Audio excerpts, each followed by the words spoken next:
এবার সমালোচনার কড়া জবাব দিলেন অভিনেতা নিলয় আলমগীর।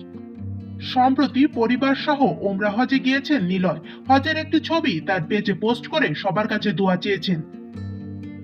পোস্টে সবাই ভালো ভালো কমেন্ট করলেও একজন কমেন্ট করেছেন অভিনয়টা ছেড়ে দিও ভাই, যার উত্তরে নিলয় লিখেছেন অভিনয়ের টাকা দিয়েই তো যাচ্ছি। আবার আরেকজন কমেন্ট করেছেন সারা জীবন নাটক করবেন আর বছর বছর ওমরা হজ করেও এতে কোনো ফায়দা হবে না, এখনো সময় আছে, তওবা করে আল্লাহর রাস্তায় ফিরে আসেন। সে কমেন্টে রিপ্লাই নিলয় লিখেছেন আমি তো আল্লাহর ঘরের দিকেই যাচ্ছি, আলহামদুলিল্লাহ, এটাই তো আল্লাহর রাস্তা, আপনি কোন রাস্তায় আছেন বলতে পারি না।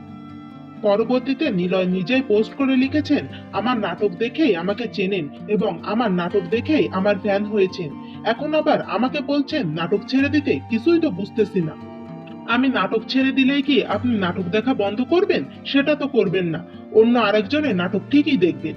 নাটক যদি এতই খারাপ জিনিস হয় তাহলে সবাই মিলে নাটক দেখা বন্ধ করে দেন, তাহলে নতুন নাটকও হবে না, বল কিন্তু আপনার কোর্টে। শুক্রবার নিলয় তার পেজে আরো একটি ছবি পোস্ট করলে সেখানে আবারও আজে বাজে কমেন্ট আসে। এতে নিলয় হতাশ হয়ে আবারও আরেকটি পোস্ট দিয়েছেন। সেখানে তিনি লিখেছেন এর আগেও আমি অনেক দেশে গিয়েছি, ছবি পোস্ট করেছি, এমনকি পাতায়া বা মায়ামি বিচ থেকেও ছবি পোস্ট করেছি, কিন্তু এত বাজে কমেন্টস আসেনি। মক্কাতে এসে ছবি দিলে যত বাজে কমেন্টস আসা শুরু করে, কারণটা কি কিছুই বুঝতে পারলাম না। পবিত্র নগরীতে এসেছি, ছবি দেখে ভালো লাগলে ভালো কমেন্টস করবেন, ভালো না লাগলে এড়িয়ে যাবেন।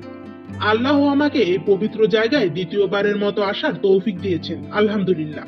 আল্লাহ যদি তৌফিক দেন আবার আসবো, বারবার আসবো। আপনিও আল্লাহর কাছে দোয়া করবেন যাতে আপনিও আসতে পারেন এখানে। আল্লাহ কোনটা কবুল করবেন আর কোনটা করবেন না সেটা আল্লাহই ভালো জানেন। বাজে কমেন্টস গুলো আপনার জীবনের হতাশার বহিঃপ্রকাশ মাত্র। হিংসা থেকে দূরে থাকবেন, জীবন সুন্দর হবে। তো ভিউয়ার্স, ভিডিওটি ভালো লেগে থাকলে চ্যানেলটিকে সাবস্ক্রাইব করে পাশে থাকবেন। ধন্যবাদ।